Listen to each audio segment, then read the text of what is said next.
മാന്യ പ്രേക്ഷകർക്ക് എൻ്റെ പ്രണാമം. വളരെ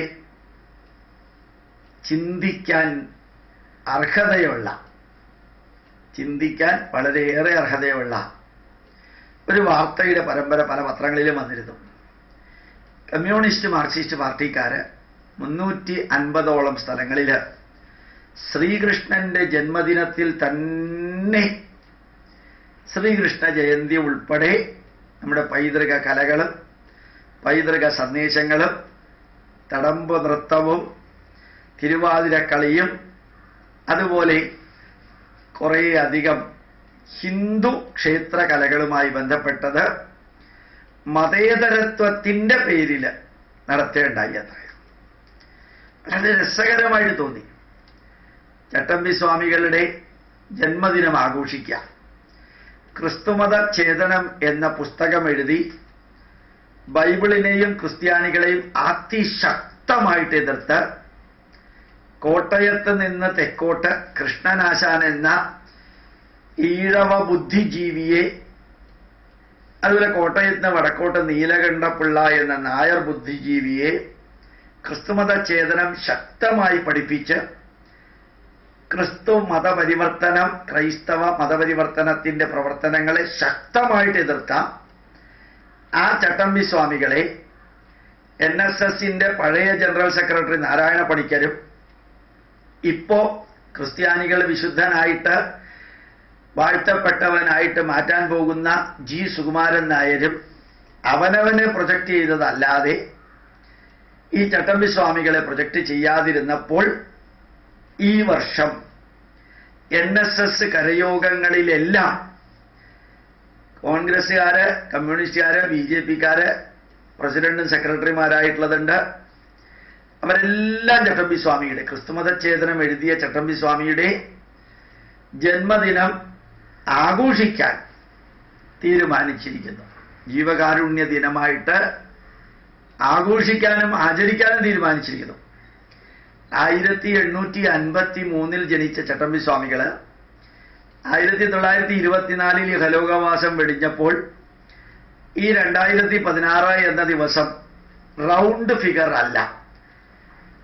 ഇപ്പൊ എനിക്ക് ജാതിയില്ല എന്ന് ശ്രീനാരായണ ഗുരുദേവൻ പറഞ്ഞതിന്റെ 100ാം വാർഷികമാണ്. അപ്പൊ 100 എന്നുള്ളതിനൊരു പ്രാധാന്യമുണ്ട്. കഴിഞ്ഞ വർഷം ദൈവദശകം എഴുതിയ അതിന്റെ 100ാം വാർഷികമാണ്. ഈ വർഷം നാരായണ ഗുരുദേവൻ എഴുതിയ ദർശനമാല എന്ന ഗ്രന്ഥത്തിന്റെയും 100ാം വാർഷികമാണ്. ഈ 100ാം വാർഷികം 150ാം വാർഷികം എന്നുള്ളത് നമുക്ക് മനസ്സിലാക്കാം.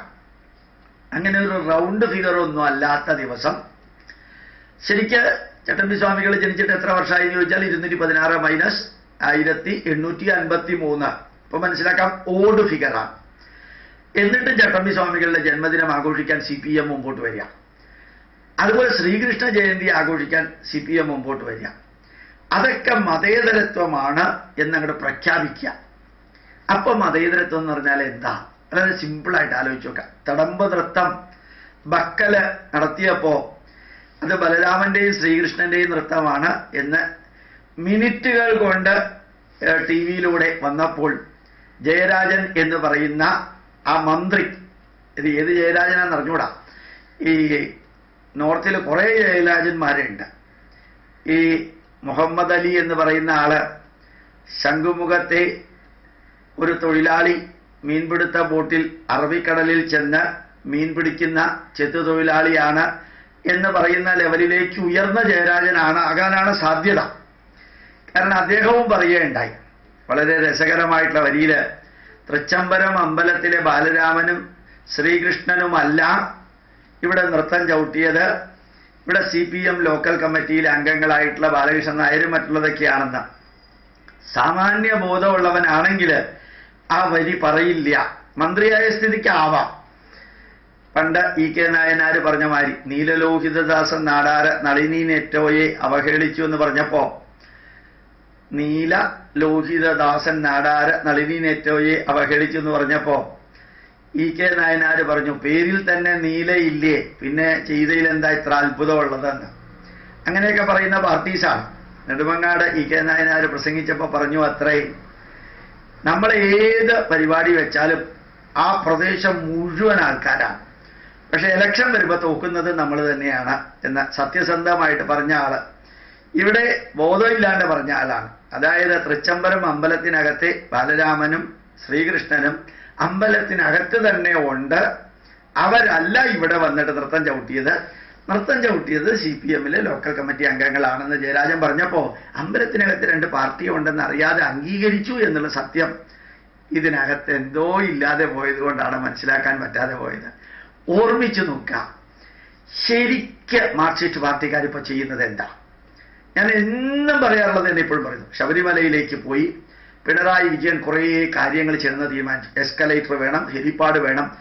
ഈ നാട്ടിലെ 3.8 കോടി ജനതയ്ക്ക് ഇഷ്ടമാതിരി പ്രോബ്ലം ഉണ്ട്. ആ ശബരിമല ഹിന്ദുക്കളുടെ കാര്യമാണെന്ന് അവർ നോക്കിക്കോട്ടെ എന്ന് പറഞ്ഞു വെച്ചാൽ പോലെ നിങ്ങൾ എന്തിനതിൽ ഇടപെടുന്നത്? അതിൽ ദേവസ്വം ബോർഡ് വേണ്ടത് ചെയ്യുന്നുണ്ട്, ആൾക്കാർക്ക് കംപ്ലൈന്റ് ഇല്ല, വേണ്ട സൗകര്യങ്ങൾ വേണ്ട സമയത്ത് കൊടുക്കണമെന്ന് മാത്രമേ ഉള്ളൂ. വേറെ ഒരു കംപ്ലൈന്റും വന്നിട്ടില്ല. അവിടെ ഹെലിപ്പാഡ് വേണമെന്ന് ആരും പറഞ്ഞിട്ടില്ല. അത് മാത്രമല്ല അവിടെ എസ്കലേറ്റർ വേണമെന്ന് അവിടെ ആരും പറഞ്ഞിട്ടില്ല. പിന്നെ വേറെ കുറെ നല്ല കാര്യങ്ങൾ പിണറായി വിജയൻ പറഞ്ഞു, ആവശ്യമില്ലാത്തത് കുറെ പറഞ്ഞു. എന്തിന് ഈ ശബരിമലയിലേക്ക് കെട്ടുമ്പറയ്ക്ക് പോകുന്നത്?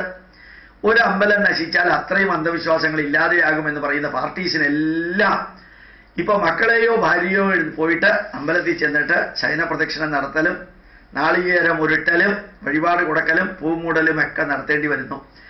അവസാനം ചെന്ന് എത്തിയിരിക്കുന്നത് മാർക്സിനെയും ഏംഗൽസിനെയും ലെനിനെയും എല്ലാം പതുക്കെ പതുക്കെ മാറ്റി ചട്ടമ്പി സ്വാമികളെയും വൈകുണ്ഠസ്വാമിയെയും അയ്യങ്കാളി മഹാത്മാ അയ്യങ്കാളിയെയും നാരായണ ഗുരുദേവനെയൊക്കെ ഉപയോഗിക്കേണ്ടി വന്നു.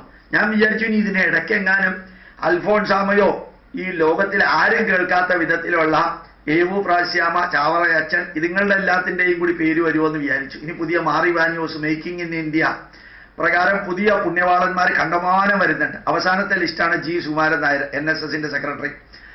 ഏതായാലും അവരെ ഒന്നും കണ്ടുമില്ല. പക്ഷെ മന്നത്ത് പത്മനാഭൻ ഉണ്ടായിരുന്നു അത്ര. എന്താണാവോ മന്നത്ത് പത്മനാഭൻ ഉണ്ടാവാൻ ഇപ്പൊ കാരണം? ജീവിതത്തിൽ മന്നത്ത് പത്മനാഭൻ പറഞ്ഞിരിക്കുന്ന ഉജ്ജ്വലമായിട്ടൊരു സന്ദേശമുണ്ട്. എൻ്റെ ജീവിതത്തിന്റെ 1/3 ഭാഗം നായർ സമുദായത്തിന് വേണ്ടിയും 2ാമത്തെ 1/3 ഭാഗം ഹൈന്ദവ സമുദായത്തിന് വേണ്ടിയും 3ാമത്തെ 1/3 ഭാഗം പരമപവിത്രമായ ഭാരതമാതാവിന് വേണ്ടിയും ഞാൻ ഒഴിഞ്ഞു വെക്കുന്നു എന്ന് പറഞ്ഞതാണ്. മതേതരത്വത്തിന് വേണ്ടി ഒഴിഞ്ഞു വെക്കുന്നതെന്ന് മന്നത്ത് പത്മനാഭൻ പറഞ്ഞിട്ടില്ല. അപ്പോ എന്തോ മന്നത്ത് പത്മനാഭൻ വന്നു, എല്ലാവരും വന്നു. എന്നിട്ട് ബാലരാമനും ശ്രീകൃഷ്ണനും തമ്മിലുള്ള നൃത്തം വന്നു, തെയ്യം വന്നു, എല്ലാ വിധത്തിലുള്ള പൈതൃകവും വന്ന് ഇതൊക്കെ ഹിന്ദുക്കളുടെ അല്ല എന്ന് പറയുകയും ഹിന്ദുക്കളുടെ ക്ഷേത്രകലകൾ തന്നെ എടുക്കുകയും ചെയ്തപ്പോ എന്നെ അറിയാതെ സുരേന്ദ്രൻ എന്ന് പറയുന്ന വ്യക്തി, കാബ സുരേന്ദ്രനായിരിക്കാനാണ് സാധ്യത, അങ്ങനെ ഇന്നലെ ഒരു വരി പറഞ്ഞതായിട്ട് കേട്ടു. ഞാൻ നേരിട്ട് വായിച്ചില്ല. നാരായണ ഗുരുവിനെ ഉപയോഗിച്ചു, ചട്ടമ്പി സ്വാമികളെ ഉപയോഗിച്ചു, ബലരാമനെ ഉപയോഗിച്ചു, ശ്രീകൃഷ്ണനെ ഉപയോഗിച്ചു, ജന്മാഷ്ടമി ഉപയോഗിച്ചു, വിദ്യാധിരാജ ചട്ടമ്പി സ്വാമികളെ ഉപയോഗിച്ചു. അതുപോലെ തന്നെ ശ്രീനാരായണ ഗുരുദേവന്റെ ദൈവദശകത്തിന്റെ 100ാം വാർഷികം ഉപയോഗിച്ചു. ഇങ്ങനെ ഓരോന്നും ഉപയോഗിച്ച് ഹിന്ദു സന്യാസിമാരെയും ഹിന്ദു ഋഷിമാരെയും ഹിന്ദു ഗ്രന്ഥങ്ങളും പഠിച്ചെല്ലാം വീട്ടുകാരെ അമ്പലത്തിലേക്ക് പോകാൻ തുടങ്ങി. അവസാനം മാർക്സിസ്റ്റ് പാർട്ടിയുടെ നേതാക്കന്മാരുടെ 16 അടിയന്തരവും അവർ വെച്ചിരിക്കുന്നു എന്ന് അദ്ദേഹം പറഞ്ഞു. പ്രണാമം, നമസ്കാരം.